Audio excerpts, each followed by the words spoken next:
Tonight Lim Dian's retirement party was being held by the guild.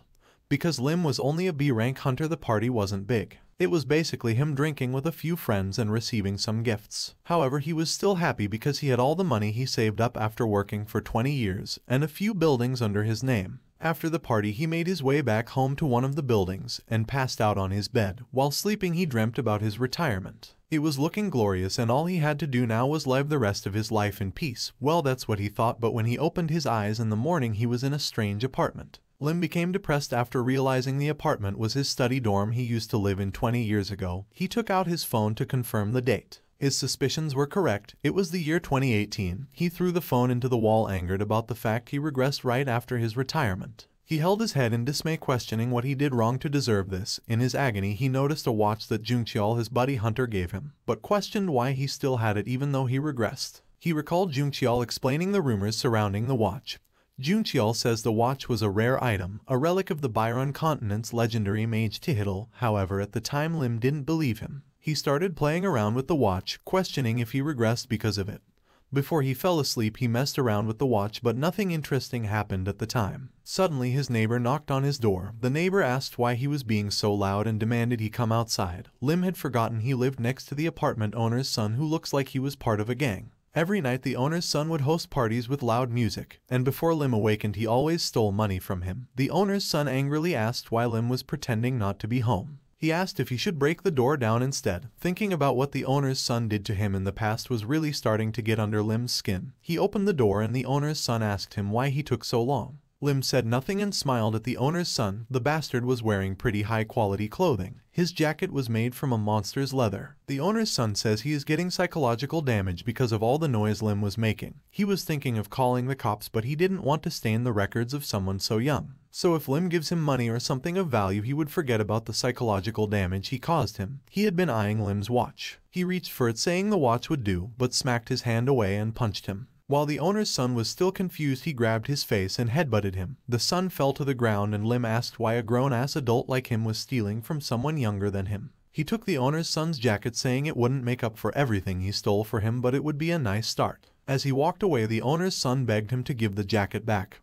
He says it was a really expensive item. Lim ignored him and quickly left the apartment. As he walked, he began to wonder why he regressed to the year 2018. 2018 was the year he had an accident at a construction site and awakened. He had a hard time all his life because of the knee injury he suffered back then, so it was nice to not feel the knee pain now. He decided to start his awakening process on his own. He managed mana for 20 years in the past, so awakening on his own wasn't a problem. He closed his eyes and began feeling the mana around him. He directed the mana through his entire body, completing the awakening process. Using the mana, he checked his condition. His body was lacking nutrition and he completely lost all of his muscles in his previous life. He began to wonder how he was able to work in his past life with his body like this. His stomach started growling, so he decided to think about this later and find something to eat first. He made his way through the city trying to find a place to eat, but everywhere he turned was under construction. Humans hadn't developed the technology back then to detect the appearance of small gates, and there would be massive losses to small and large businesses because of the sudden appearances of these small gates. And as he was walking through the city, one of these small gates suddenly appeared. The streets were suddenly in chaos, with people looking for loved ones and others asking for the cops. Lim stared at the gate, questioning why a gate suddenly appeared when he was thinking about gates. The red-spotted wild wolf came out of the gate. The red wolf is a species of monster that lives in groups. They have sharp teeth and claws that they use to rip their prey apart. While running away, an old man noticed Lim staring at the gate. The old man stopped and told Lim he should be running. Their attention was turned to a man who was calling out to his daughter. Lim narrates that he regressed in a shitty period in time. He took off his backpack that had his necessities and looked for a weapon. He found a crowbar, and after picking it up he headed towards the gate to look for the man's daughter. He heard the cries of a little girl and began making his way to that location. The little girl was surrounded by 3 red-spotted wolves. One of the wolves was about to pounce on the scared child, but Lim arrived in time to save the child. He told the girl to go to her father, and he charged in at the monsters. He quickly defeated the 3 monsters, but 2 more appeared. Lim was having a hard time fighting because of hunger, and he questioned why more wolves were coming. However, after thinking about how the wolves looked chubby and delicious, his mouth began to drool, and the wolves were scared. In the past he was able to make delicious meals with wolf's meat, and since he was hungry he wanted to get things done quickly. He charged at the wolves cautiously because even though he is now in a young and somewhat healthy body, it was still 20 years ago and his body wouldn't move like when he was 40. However, one difference is his knees were feeling great. One of the wolves saw that Lim was distracted and attacked, but Lim quickly moved out of the way of the attack and landed a kick on the wolf's head. The other wolf tried to attack Lim from behind but he dodged the attack. There was no end to the wolves and Lim no longer had the crowbar to use as a weapon. He took the watch from his wrist and used it as a brace knuckle and punched the wolf. To his surprise, the watch was quite sturdy. With a weapon now in hand, he looked around and counted how many wolves were left for him to defeat. There were about 10 wolves left, making him nervous. Luckily, the police arrived. And after the police arrived, they quickly dealt with the rest of the wolves. Lim became disappointed because the jacket he stole got ripped in the battle. A police officer called out to Lim and said he wanted to ask him a few questions. The police officer thanked Lim for defending the citizens and asked for his name and guild he was affiliated with so they could get him his reward. Lim told the officer his name and says he isn't affiliated with a guild yet. He told the officer he wasn't registered as a hunter either because he awakened a few hours ago, and since he couldn't receive the reward yet he gave the officer his number. The officer thanked Lim for his cooperation. Lim told the officer he was going now since he is busy. The officer tried to stop Lim because he had something to tell him, but Lim quickly dashed off. Lim thought his name and number would be enough for others to contact him if needed. News of Lim quickly spread through the higher networks of the guilds. Later at a dinner, a waiter brought Lim the beef cheek soup he ordered. And while enjoying the food he received a call. He knew the call was a guild trying to recruit him, but it came quicker than he expected. But he should have expected this because this was around the time when guilds were going crazy to recruit hunters. On top of that, news of what he did during the gate has probably spread already. He checked his phone and saw he had 98 notifications. 2 years after the first gate opened is when hunters began to replace police and regular military, and guilds began coming to power. When a new hunter awakens, the guilds would have a tight competition to recruit them, and Lim suddenly appeared in the middle of all the chaos. There are a ton of hunters who chose to become criminals with their power instead of serving the public. Civilians didn't have a manual for how to react when a monster appeared, so hunters were in high demand. Around this time is also when the 6 disasters started moving. Lim no longer had a choice. If he wanted to live out his retirement peacefully, he needed to use his knowledge about the future, and if he worked hard he could retire within 3 years. Lim was trying to enjoy his meal, but the messages kept coming in. A man approached him and asked if he was Lim Dian. Lim told him he was and asked the man who he was. The man introduced himself as Kim Gilsu, the manager of the Royal Family Guild. Kim says he really wanted to meet Lim after seeing the videos of him defeating the wolves. He was about to ask him to sign a contract with the Royal Guild, but they were interrupted by a woman who came running into the diner asking for Lim. She also says Lim's video was impressive and that he looked even cooler in person. Before she could bring up a contract, she was interrupted by the manager from the Warrior Guild. More guild recruits came into the diner, causing a commotion and ruining the other customers' dining experience. Lim asked the recruiters to quiet down, and says if any of them continued to cause a commotion he wouldn't even think about joining their guild. He asked them if they could go somewhere else to talk. The guild recruiters decided it would be best to rent out the diner so they and Lim could talk. After the other customers finished their meals, Lim and the guild recruiters sat down. He says he doesn't want to waste their time and asked how high they were willing to go for the contract signing bonus. Kim suggested that each guild recruiter have a one-on-one talk with Lim since the contract has a non-disclosure clause. Lim asked Kim if he was the recruiter for the Royal Family Guild. Kim replied yes and began to explain that the Royal Family Guild was very prestigious, but before he could finish explaining, Lim asked him to leave. Kim looked confused, so Lim told him he had no plans of signing with the Royal Family Guild. Lim didn't see the point in signing with the Royal Family Guild when they were on the verge of merging with another guild soon. He turned to the other recruiters and asked how much the rest of them were willing to offer, and a guild recruiter suddenly shouted, "We will offer you 1 billion. Another recruiter says 1.1 billion and another says 1.2 billion. The number kept getting higher, so Lim remained silent, waiting to see how much the Black Hound would offer. That was the guild he signed with in his previous life. Baek Youngwee, the White House guild manager, says they would give him 2 billion, a base salary, incentives, loot, commissions, and the best conditions that no other guild can provide.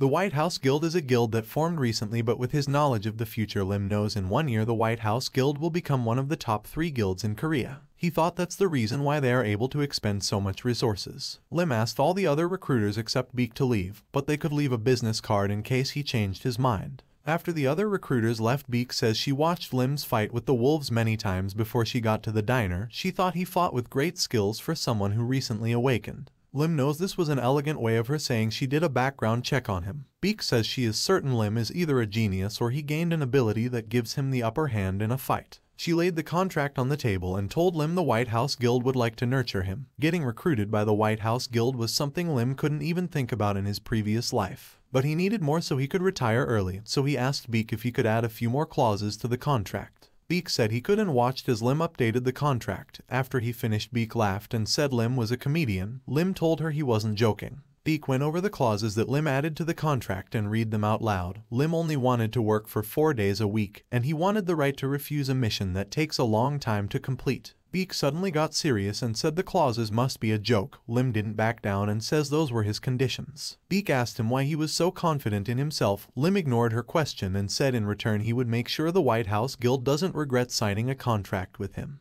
Beak got up from the table and says she would see Lim in a few days with the revised contract. As she was leaving, she winked at him and said next time they should skip the coffee and have a drink together. However, Lim wasn't falling for her flirts. He knows Beak is the guildmaster's daughter. Since he had the guild situation settled, it was time for him to get registered as a hunter. Inside the Disaster Management Center, in the Hunters Support Department, the receptionist asked Lim if he planned on getting registered right now. She told him the person in charge isn't in the office at the moment, and she was new so she couldn't do it on her own. Lim says he was in a hurry and asked if they could work something out. The receptionist says she would try contacting her superior first. This made Lim happy because the person in charge was someone he wanted to avoid. The receptionist called her superior and informed him Lim was trying to get registered. Her superior allowed it. The receptionist took Lim to the testing room, and on the way she asked if he had any special abilities. Lim says he is the type of hunter that uses physical strengthening, but he doesn't have a special ability. But this was a lie. This era doesn't have a magical power meter yet, so they could only find out about his abilities and true power if he told them. But in this life he doesn't want anyone to know his special ability. She brought him into a room and asked him to pick up a barbell that weighed 405 pounds. Lim physically enhanced his body and picked up the weight with ease. The receptionist was shocked and said Lim really did awaken.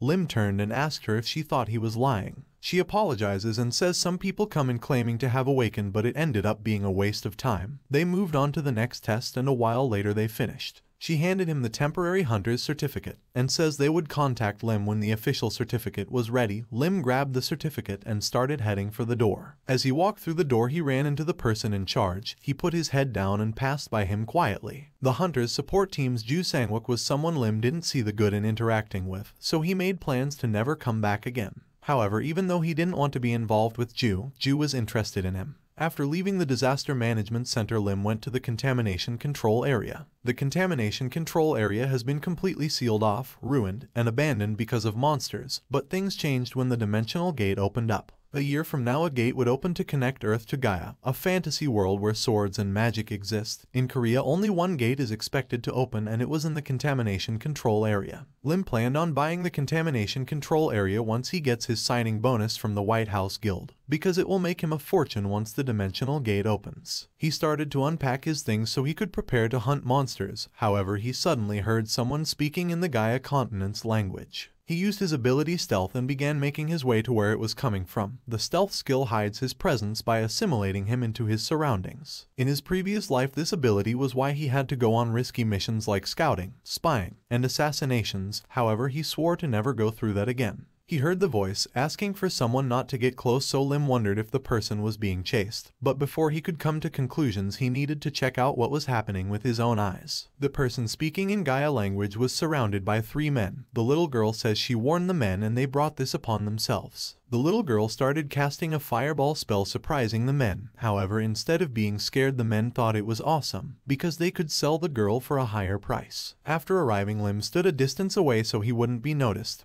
He wondered if the little girl was a dimensional refugee and questioned how she got herself in this situation. One of the men with a snake tattoo on his arm asked the girl to come with them and they would buy her something delicious to eat. Lim recognized the tattoo. It was the mark of the criminal group called Red Snake. However, he didn't know those bastards were involved in human trafficking too. He didn't have enough mana left, so he got closer and deactivated the stealth skill. Then he took out his knife and killed the man with the tattoo. And while the other men were still confused, he quickly killed them too. He spoke in the language of Gaia and asked the little girl if she was from the Gaia continent. He said he wanted to ask her a question. The little girl was surprised and asked Lim how he is able to speak her language. Before Lim could respond, the little girl's stomach started growling. He asked the little girl if she liked eating meat. Thanks for watching. If you enjoyed the video then hit the like button.